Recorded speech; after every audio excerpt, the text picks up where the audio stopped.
મિત્રો તમે ગમે એટલું મોંઘું બિયારણ લઈ અને વાવેતર કરેલું હોય પણ પાક જ્યારે 14 થી લઈને 20 દિવસનો થાય ત્યાં સુધીમાં જો આ એક કામ તમે નથી કરેલું તો તમારો બધો ખર્ચો પાણીમાં જશે। નમસ્કાર ખેડૂત મિત્રો, ખેડૂતભાઈ યુટ્યુબ ચેનલમાં આપનું સ્વાગત છે। હું છું કિશન પિંડારિયા।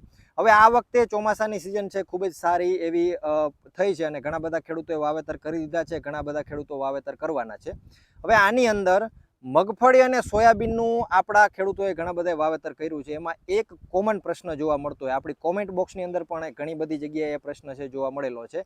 હવે પ્રશ્ન શું છે એની વાત કરીએ તો નિંદામણનો। હવે તમે ખૂબ જ મોંઘા એવા બિયારણ વાવેલા હોય અને એમાં નિંદામણ થઈ જાય એટલે તમારું ગમે એટલું મોંઘું બિયારણ હોય પણ એ કંઈ કામનું નથી રહેતું। તો એ નિંદામણને આપણે કઈ રીતે કાઢવું?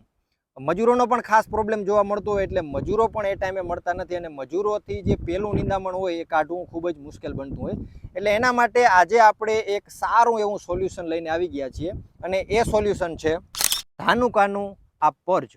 ધાનુકા કંપની છે એનું આ પર્જ નામની દવા છે અને આ દવા નિંદામણ નાશક તરીકે ખૂબ જ ઉપયોગી છે। પહેલાં તો વાત કરીએ કે આ દવા કઈ રીતે કામ કરશે અને પછી આપણે વાત કરીએ કે કઈ રીતે તમે આનો છંટકાવ કરી શકો। હવે જ્યારે તમે વાવેતર કરેલું હોય એના 14 દિવસથી લઈ અને 20 દિવસનો પાક થાય ત્યારે તમે આ દવા છે એનો ઉપયોગ કરી શકતા હો। 14 થી 20 દિવસનો પાક થાય એટલે એની સાથે જે નિંદામણ ઉગેલું હોય એ 2 થી 4 પાંદડે થઈ ગયું હોય એટલે એવા ટાઈમની અંદર આ દવા ખૂબ જ ઉપયોગી સાબિત થતી હોય અને તમારા પાકને એકદમ નિંદામણ મુક્ત કરી દેશે। હવે ખેતરની અંદર આનો ઉપયોગ કેટલા પ્રમાણમાં કરવો એની વાત કરીએ તો પ્રતિ પંપની વાત કરવામાં આવે તો 40 ml, માત્ર 40 ml તમારે તમારા પંપની અંદર નાખવાનું છે એટલે બેસ્ટ રિઝલ્ટ તમને જોવા મળશે। અને એકરની જો વાત કરવામાં આવે તો 400 ml ની અંદર તમારે એક એકરની અંદર છંટકાવ કરવાનો છે। સમયગાળાની જેમ મેં વાત કરી એ રીતે 14 થી લઈને 20 દિવસનો પાક થાય ત્યારે તમારે આનો છંટકાવ કરવો। બીજી વસ્તુ કે જ્યારે તમે છંટકાવ કરો ત્યારે વાતાવરણ થોડુંક ભીનાશવાળું હોય તો સારું એવું રિઝલ્ટ આનું આપણે જોવા મળતું હોય અને એ જ રીતે જ્યારે આપણે છંટકાવ કરીએ ત્યારે 2 થી 4 કલાક વરસાદ છે એ ના પડે એનું પણ ખાસ ધ્યાન રાખવું જેથી કરી અને આ જે દવા છે એનું પ્રોપર રિઝલ્ટ તમને જોવા મળે।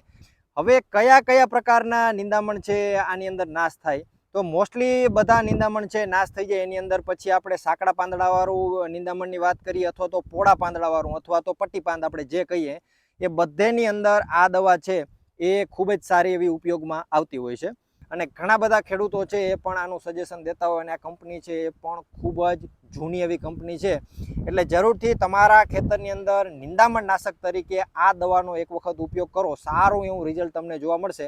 બાકી જો વધારે ડિટેલ તમારે જોતી હોય તો તમારા આજુબાજુના એગ્રાઓ હશે ત્યાં પણ તમને આ ધાનુકાનું પર્જ જોવા મળી જશે અથવા તો તમને જે ટોલ ફ્રી નંબર આપેલા હોય એ નંબર ઉપર કોન્ટેક કરી અને પણ ડિટેલ મેળવી શકશો। પણ જરૂરથી એક વખત ધાનુકાનું જે આ પર્જ છે એને નિંદામણ નાશક તરીકે તમારા ખેતરની અંદર અખતરો કરો, ખૂબ જ સારું એવું રિઝલ્ટ તમને જોવા મળશે। બાકી જો વિડીયો પસંદ આવ્યો હોય, વિડીયોમાંથી કંઈ માહિતી મળી હોય તો વિડીયોને જરૂરથી લાઇક કરી દેજો।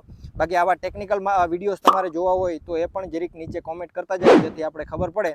બાકી મળશું એક નવા વિડીયો સાથે। વિડીયોમાં અંત સુધી બને રહેવા બદલ આપનો ખૂબ ખૂબ આભાર।